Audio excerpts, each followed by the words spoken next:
कैसे हो आप सब। उम्मीद करती हूँ अच्छे होंगे और स्वस्थ होंगे और तैयारी में लगे हुए होंगे। तो बहुत सारे स्टूडेंट्स के कमेंट्स थे कि हमें कांस्टेबल में, आरपीएफ कांस्टेबल में क्या पढ़े और क्या नहीं पढ़े। ये बहुत बड़ा टॉपिक हो जाता है, क्या पढ़ना चाहिए और क्या नहीं पढ़ना चाहिए, क्योंकि अब टाइम बहुत कम है और तारीख आ चुकी है। जो संभावित तारीख है वो 8 जनवरी से लेकर 17 जनवरी के बीच में आपका एग्जाम होना संभव है। तो अगर हम आज से देखें, आज है हमारा 14 दिसंबर। 14 दिसंबर से अगर हम 8 जनवरी तक देखें तो हमें सिर्फ और सिर्फ मिलते हैं 23 डेज।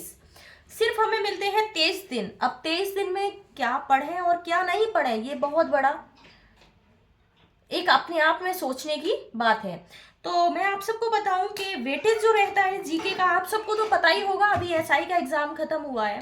तो एसआई में देखते हुए अगर हम चले कि कौन कौन से टॉपिक्स हमारे मेन इंपोर्टेंस रह सकते हैं कांस्टेबल एग्जाम में। अगर मैं रीजनिंग की बात करूं तो 35 क्वेश्चंस होते हैं जो कि 35 नंबर के होते हैं, ये बहुत बड़ा वेटेज हो जाता है। अगर मैं मैथ्स की बात करूं तो मैथ्स भी हमारे 35 क्वेश्चंस आते हैं और 35 नंबर्स के होते हैं। अगर मैं जीएस की बात करूं तो जीएस बहुत बड़ा रोल प्ले करता है एक रेलवे एग्जाम्स में। 50 क्वेश्चंस होते हैं और 50 नंबर के होते हैं। तो ये बहुत बड़ा वेटेज है। अगर मैं मैथ्स और रीजनिंग की बात करूं तो 35 बहुत बड़ा वेटेज हो जाता है। 70 नंबर्स हमारे लिए एक स्कोर, बहुत अच्छा स्कोर कर सकते हैं अगर हम मैथ्स और रीजनिंग के मेन टॉपिक्स पे अगर ध्यान दें। जो फालतू के टॉपिक्स हैं उन पे ना ध्यान देके जो मेन टॉपिक्स, हमें जो मेन क्राइटेरिया है उसको पढ़े अब 23 दिन में, तो शायद हमारा सिलेक्शन हो जाए। क्यों, सही कहा ना। तो यही मैं लेकर आई हूँ। तो अगर मैं बात करूँ मैथ्स में कौन कौन से टॉपिक्स इंपॉर्टेंट रह सकते हैं, देखो first topic ratio and proportion बहुत मेन टॉपिक है, बहुत ज़्यादा मेन इंपॉर्टेंट टॉपिक है ratio and proportion. Second topic है एवरेज। थर्ड टॉपिक है सिंप्लीफिकेशन। फोर्थ है एलसीएम एचसीएफ, जो कि अभी एग्जाम जो हुए हैं सब इंस्पेक्टर के रेलवे के, उनको देखते हुए ये वेटेज निकाला गया है। नेक्स्ट मैं बात करूं time and work, very important topic है। नेक्स्ट मैं बात करूं simple interest and compound interest. Simple interest और कंपाउंड इंटरेस्ट भी एक बहुत अच्छा रोल प्ले करता है रेलवे एग्जाम्स में। नेक्स्ट मैं बात करूं परसेंटेज की, तो परसेंटेज के बिना तो सब कुछ अधूरा ही है, पूरी मैथ ही अधूरी है, तो परसेंटेज तो आपको करनी ही करनी है। नेक्स्ट टॉपिक की बात करूं तो प्रॉफिट एंड लॉस की तरफ बढ़ते हैं। प्रॉफिट एंड लॉस को भी आपको अपना 100% देना होगा। नेक्स्ट मैं टॉपिक की बात करूं डिस्काउंट की, तो डिस्काउंट भी आपको बहुत अच्छे से तैयार करना होगा। नेक्स्ट मैं बात करूं मेंसुरेशन की, तो मेंसुरेशन टॉपिक को भी आपको अच्छे से कवर करना होगा। ये 10 टॉपिक्स हैं, इन 10 टॉपिक्स को आपको कवर 23 दिन में करना है। और जिस जिस स्टूडेंट का ये 10 टॉपिक्स कंप्लीट हो चुके हैं तो वो सब स्टूडेंट अपने मॉक लगाओ। 23 दिन है, 23 दिन में एक दिन में डेली एक मॉक टेस्ट लगाओ तो 23 मॉक टेस्ट हो जाते हैं। अगर आप आज से भी स्टार्ट करोगे, कल से मान के चलो आप कल से स्टार्ट कर रहे हो अपना मॉक टेस्ट देना, तो मॉक टेस्ट की बात करें तो 22 मॉक टेस्ट, आप 22 मॉक टेस्ट दे पाओगे डेली। आप अपना ये एक बना के रखो कि मुझे एक डेली मॉक टेस्ट देना ही देना है।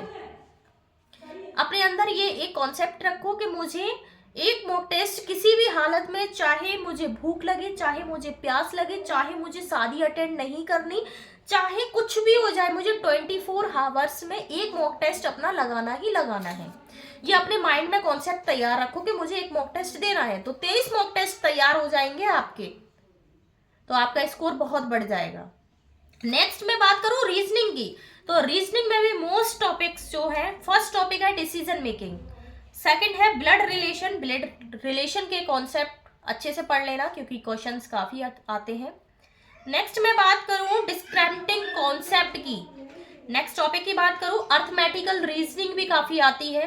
नेक्स्ट मैं बात करूं अर्थमेटिकल नंबर सीरीज के क्वेश्चंस तो आते ही आते हैं। नेक्स्ट टॉपिक की बात करूं तो कोडिंग और डिकोडिंग।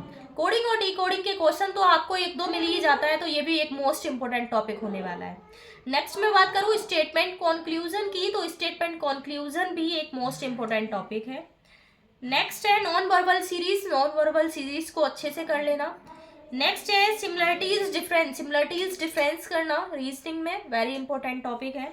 नेक्स्ट मैं बात करूँ रिलेशनशिप कॉन्सेप्ट, जो रिलेशनशिप कॉन्सेप्ट होता है उसको अच्छे से समझ पाना रीजनिंग में, ये एक वेरी इंपॉर्टेंट टॉपिक है। तो यही 10 टॉपिक्स हैं रीजनिंग में भी। ये 10 टॉपिक्स जिस स्टूडेंट के कंप्लीट है वो स्टूडेंट अपने मॉक पे ध्यान दे। मॉक में जो भी, अगर आपको किसी भी मॉक टेस्ट में अगर आपको लग रहा है कि ये मुझे डाउटफुल है, ये मेरा डाउट है, इस टॉपिक में मैं गलती कर रहा हूँ, उसी टॉपिक की अपनी वीडियो लगाओ है जो आपके मेन टॉपिक्स हैं। तो इन्हीं पे अच्छे से ध्यान दो, इन्हीं पे अच्छे से फोकस करो, इन्हीं चैप्टर्स पे। और डाउट लग रहा हो तो डाउट को पहले क्लियर करो, और जो सिलेबस कंप्लीट नहीं है तो पहले सिलेबस अपना कंप्लीट करो, उसके बाद अपने मॉक टेस्ट दो। और मॉक टेस्ट बहुत सारे स्टूडेंट कमेंट करते थे मॉक टेस्ट कहाँ से दें, तो देखो अगर आपके पास पे करने के लिए पैसे हैं, रुपया है, तो आप टेक्स्ट बुक को ज़्यादा मैं प्रेफरेंस करूँगी, तो टेक्स्ट बुक ज़्यादा बेस्ट रहेगा। और अगर आप फ्री ऑफ कॉस्ट अपने मॉक टेस्ट देना चाहते हो तो RWA पर भी मॉक टेस्ट है फ्री वाले, और एग्जामपुर पर भी है, और बहुत सारे अड्डा 247, बहुत सारी प्लेटफॉर्म ऐसी हैं जो फ्री ऑन कॉस्ट अपने मॉक टेस्ट प्रोवाइड कराती हैं, तो वहाँ से भी मॉक टेस्ट दे सकते हैं। बट मैं प्रेफरेंस करूँगी टेक्स्ट बुक को, क्योंकि टेक्स्ट बुक एक अच्छा रिजल्ट भी देती है और एक अच्छा स्कोर भी बनाती है। तो बस यही रहा, और तैयारी करते रहो, कंपटीशन बहुत ज़्यादा है। तो मिलते हैं आप सभी से एक नेक्स्ट वीडियो में एक नेक्स्ट इन्फॉर्मेशन के साथ। जब तक के लिए अपना ध्यान रखिएगा, अपनी फैमिली का भी ध्यान रखिएगा। मिलते हैं आप सभी से।